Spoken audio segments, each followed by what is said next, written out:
So hello everyone, welcome back to the YouTube channel. और आज का टॉपिक है top 10 mistakes that you should avoid in your resume.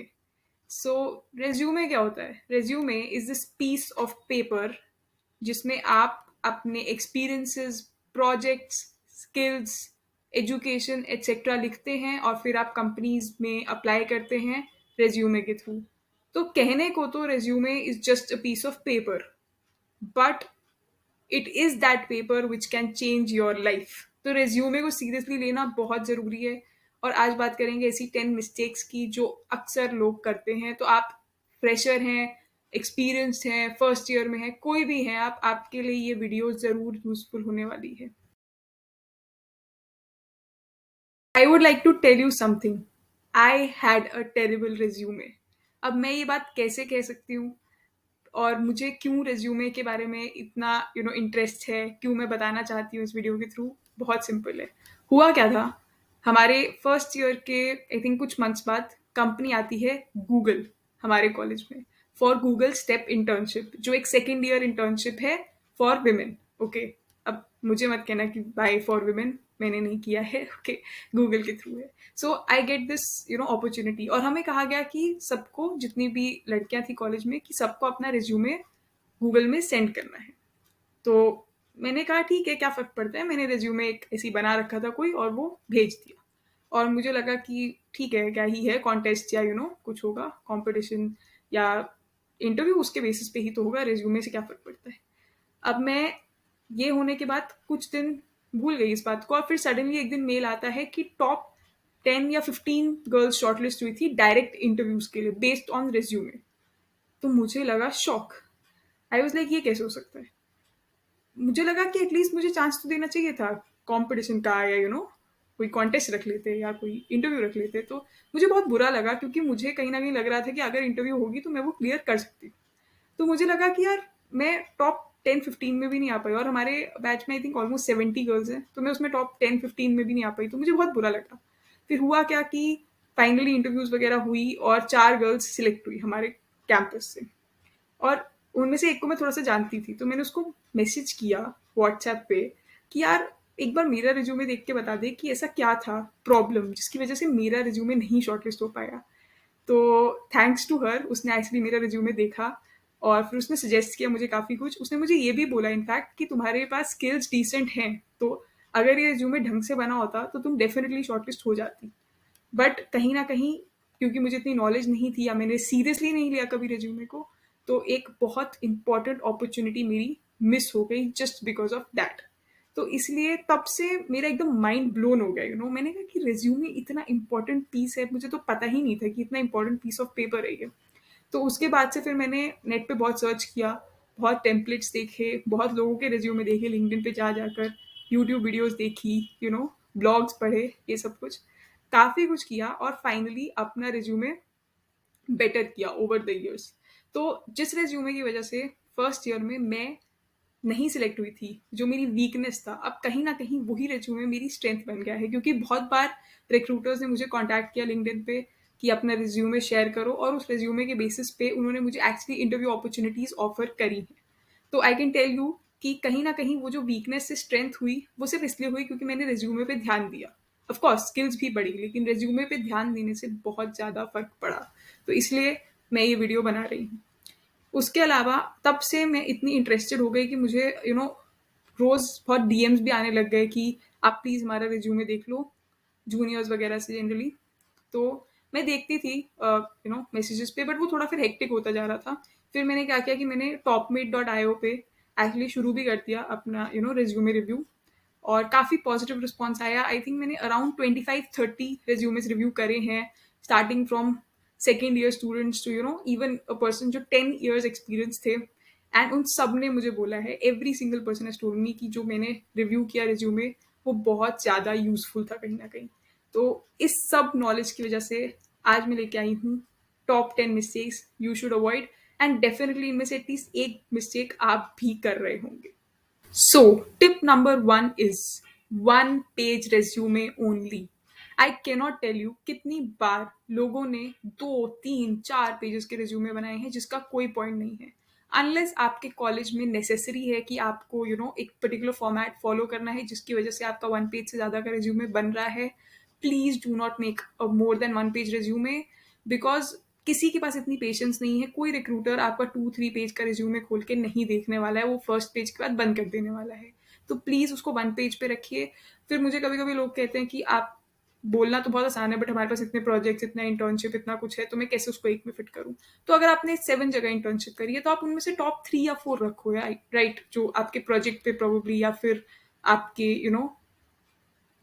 Brand name पे company के etcetera, वो सब आपको सोचना पड़ेगा, प्रायोरिटाइज करना पड़ेगा आपको। प्रोजेक्ट अगर आपके पास बहुत सारे हैं तो कौन से अच्छे वाले हैं, कौन से रेलिवेंट है, वो सब आपको रखने चाहिए। तो 1 पेज से ज्यादा का रिज्यूमे बिल्कुल भी मत बनाइए। Tip number 2, do not right summary.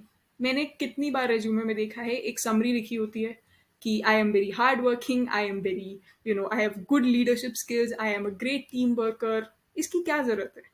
ये सब वो रिक्रूटर आपके प्रोजेक्ट्स देख के समझ जाएगा। अगर आपने बहुत सारे ऐसे प्रोजेक्ट्स किए हुए हैं जिसमें आपने किसी टीम में काम किया है, तो ये बात ऑब्वियस हो जाती है कि आप एक अच्छे टीम वर्कर हैं। ये सब लिख के 2-3 लाइंस वेस्ट करके, अपनी जगह वेस्ट करके कोई फायदा नहीं है। आप ये जरूर लिख सकते हैं, जैसे वेब डेवलपर, 1 या 2 वर्ड्स आप ज़रूर लिख सकते हैं, लेकिन उससे ज़्यादा पूरी हेडिंग लिखना कि I am a good person, I have these skills, I am soft hearted, ये सब कुछ मत लिखो। मुझे नहीं पता ये क्यों लोग मिस्टेक करते हैं, बट इसकी कोई ज़रूरत नहीं है। उसके अलावा इसी के साथ साथ हाउस एड्रेस और ये सब कुछ लिखने की ज़रूरत नहीं है। Just email ID, phone number काफ़ी है। हाउस एड्रेस पूरा मत लिखिए, क्योंकि आपका रिज्यूमे किसी के पास भी जा सकता है, तो एक वो प्रिवेसी की भी प्रॉब्लम है और प्लस वो जगह भी फालतू में ले रहा है। तो एड्रेस वगैरह लिखने की ज़रूरत नहीं है, ईमेल एड्रेस और ये सब कुछ काफ़ी है। Third tip, links.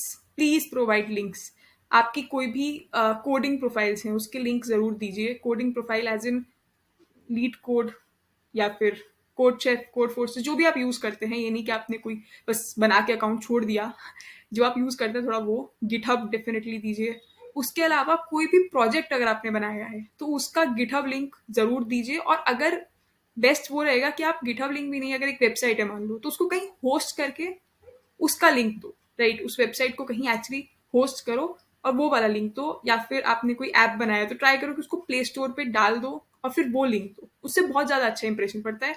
But nevertheless अगर आपके पास कोई ऐसा मान लो ऐसा प्रोजेक्ट है जिसका कोई होस्ट नहीं हो सकता, जैसे प्रोबेबली मशीन लर्निंग प्रोजेक्ट है, तो इस केस में आप गिटहब का लिंक दे सकते हैं। तो प्रोजेक्ट्स के लिए लिंक्स देना, कोडिंग प्रोफाइल्स के लिए लिंक्स देना बहुत जरूरी है। उसके अलावा आप चाहें तो अगर आपने इंटर्नशिप करी है कहीं पे और आपको कोई सर्टिफिकेट मिला है जिसमें लिखा हुआ है कि आपने बहुत अच्छे से इंटर्नशिप करी है, तो आप उसका लिंक भी दे सकते हैं, बट ये ऑप्शनल है।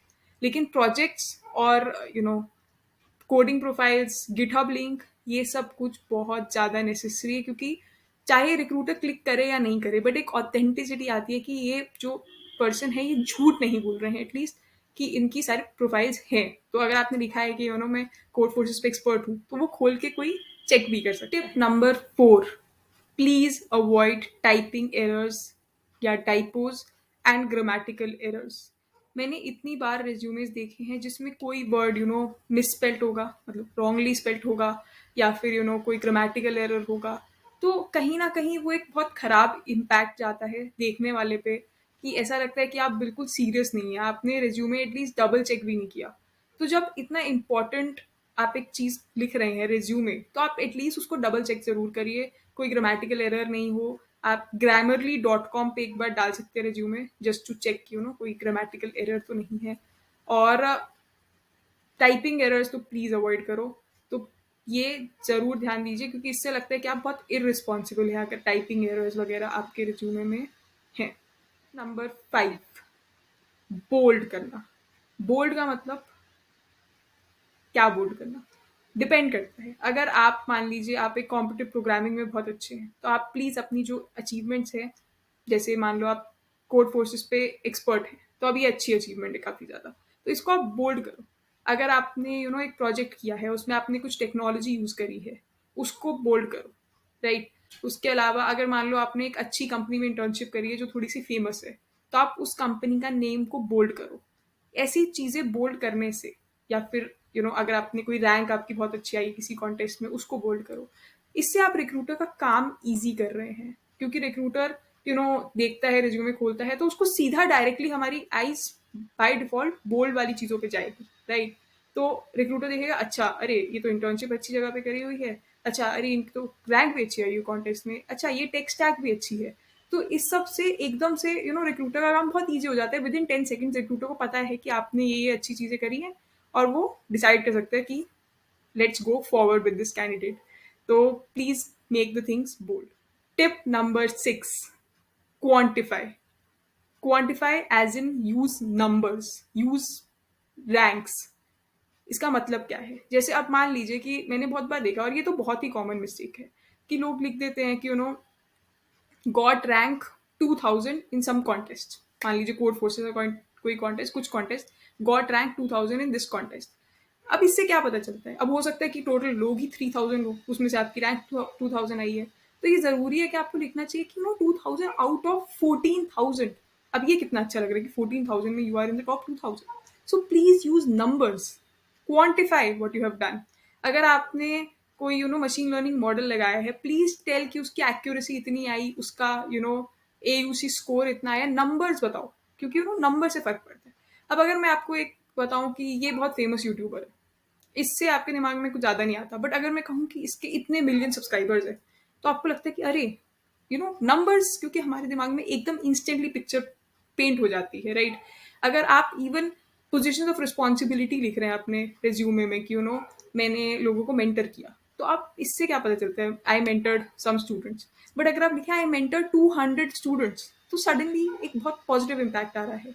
हैकेथॉन में लोग लिखते हैं कि इन the top 4 teams out of 200 teams. तो ये बहुत जरूरी है, ranks, numbers, quantify what you have done. Next tip, bullet points. Please use bullet points. क्योंकि बहुत बार लोग ऐसे लिख देते हैं कि मैंने तो ये किया, एक पैराग्राफ के फॉर्म में, प्रोजेक्ट के बारे में पूरा लिखेंगे पैराग्राफ के फॉर्म में। कौन पढ़ेगा पैराग्राफ? प्लीज उसको अलग अलग लाइंस में लिखो, एज बुलेट पॉइंट्स लिखो। हर चीज बुलेट पॉइंट्स की तरह से लिखो। इंटर्नशिप में आपने क्या क्या किया उसको बुलेट पॉइंट्स में लिखो, क्योंकि कोई भी पैराग्राफ्स नहीं पढ़ना चाहता, लाइक क्यों पढ़ने पैराग्राफ्स, राइट? तो प्लीज बुलेट पॉइंट्स लिखो ताकि रिक्रूटर का काम ईजी हो सके। उसके अलावा next, mention tech stack in the projects, right? और प्रोजेक्ट में डिस्क्रिप्शन सही से दो। ये एक मिस्टेक थी जो मैंने पर्सनली खुद की हुई थी। मैंने एक प्रोजेक्ट बनाया, मैंने उसके बारे में सिर्फ 1 लाइन लिखी हुई थी। अब इससे कुछ पता नहीं चलता। 2 3 लाइन्स तो एटलीस्ट लिखो हर प्रोजेक्ट के बारे में।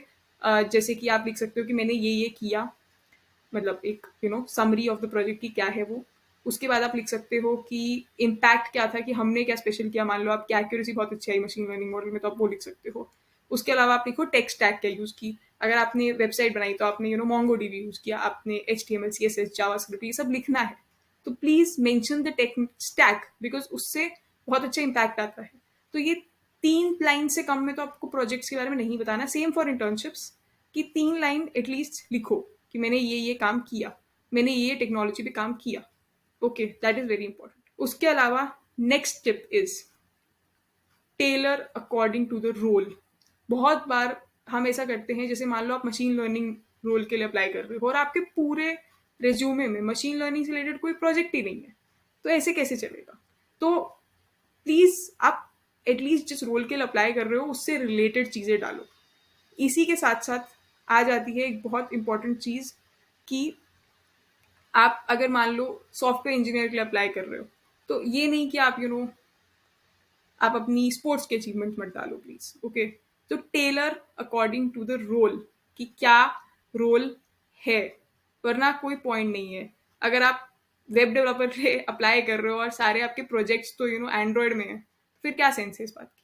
तो बहुत ज़्यादा ज़रूरी है कि टेलर करो रोल के अकॉर्डिंग। अगर स्टार्टअप्स है तो उस हिसाब से बनाओ, क्योंकि स्टार्टअप्स को जैसे कॉम्पिटिटिव प्रोग्रामिंग या कोडिंग कॉन्टेस्ट से इतना फर्क नहीं पड़ेगा, but multinational companies, Google, Microsoft, ये सब देखती हैं एक्चुअली रैंक्स। तो आपको फिर उसमें वैसे डालना है। स्टार्टअप है तो आपको प्रोजेक्ट, इंटर्नशिप, इससे ज़्यादा फोकस करना है। तो डिपेंडिंग ऑन द कंपनी जिस पे आप अप्लाई कर रहे हो, किस रोल के लिए अप्लाई कर रहे हो, please tailor your resume. Next tip is remove hobbies या कोई भी यूजलेस स्टफ। मैंने देखा हुआ है कि किसी के प्रोजेक्ट में एक्चुअली लिखा हुआ था कि I have played hockey at state level. अब ये बात बहुत अच्छी है, मतलब I am clapping, kudos to you. But आप सॉफ्टवेयर इंजीनियर रोल के लिए अप्लाई कर रहे हो, क्या रिक्रूटर को फ़र्क पड़ता है कि आपकी स्पोर्ट्स अचीवमेंट बहुत अच्छी है? नहीं। अगर आपको ऐसी बातें करनी है तो आप एचआर राउंड में कर सकते हो, आप इंटरव्यूअर अगर आपसे पूछे कि आपकी क्या हॉबीज़ है, आप वहाँ बता सकते हो, लेकिन स्पेशली इसको मेंशन करना, it is just a waste of space और उससे कोई फ़ायदा नहीं हो रहा है, राइट? लोग लिख रहे हैं कि I was I one this XYZ drawing competition, इससे क्या फ़र्क पड़ता है, राइट? उसके अलावा फिर एक चीज़ और है, एक्सपीरियंस भी रेलेवेंट लिखो। मैंने एक इंसान का रिज्यूमे देखा था, मैं I am not even kidding, कि उसमें लिखा हुआ था cook, he was a cook at a place, and वो भी उन्होंने मेंशन किया हुआ था। अब आप सॉफ्टवेयर इंजीनियर के लिए अप्लाई कर रहे हो रोल के लिए, तो आप कुक नहीं मेंशन कर सकते हो, राइट? तो एटलीस्ट रिज्यूमे ये सोच के बनाओ कि मैं जिस रोल के लिए अप्लाई कर रहा हूँ वो उससे रेलिवेंट होना चाहिए। यूजलेस चीज़ें हटा दो कि I like to play volleyball, बहुत अच्छी बात है, but this is not needed in your resume. इससे आपकी जगह भी सेव होगी और आप एक्चुअली यूजफुल चीज़ें लिख पाओगे। अगर आपके पास कम चीज़ें हैं तो आप प्रोजेक्ट्स जो आपने मेंशन किए हो उसी को एक्सपैंड करो, इंटर्नशिप के बारे में ज़्यादा लिखो, बट यूजलेस चीज़ें मत डालो just for the sake of filling your resume. तो ये थी सारी टिप्स, एंड प्लीज़ बताइए कि आपको आज की वीडियो कैसी लगी, और कुछ ऐसे सजेशंस या यू नो कमेंट्स, अगर आप किसी पॉइंट से अग्री या डिसएग्री करते हैं वो भी ज़रूर बताइए, राइट? और मैं आज ये वीडियो हिंदी में बना रही हूँ, जनरली मेरी लास्ट वीडियो इंग्लिश में थी क्योंकि मुझे लगा कि हिंदी से ज़्यादा वाइडर ऑडियंस को पहुँचती है, तो क्या ये आइडिया आपको सही लगा या नहीं। और उसके अलावा do not forget to like share subscribe, बहुत इंटरेस्टिंग वीडियोज आने वाली हैं। आई एम एक्चुअली थिंकिंग कि मैं बहुत अच्छे अच्छे लोगों को लेकर आऊँ जो एक्सपीरियंस है, जिनको अलग अलग फील्ड्स में, उनके साथ पॉडकास्ट करें, समझे चीज़ों को। तो do not forget to subscribe the channel. If you like this video, do press the like button, and also comment if you have some suggestions, what kind of content you would like to see. और तब तक के लिए bye bye, see you in another video.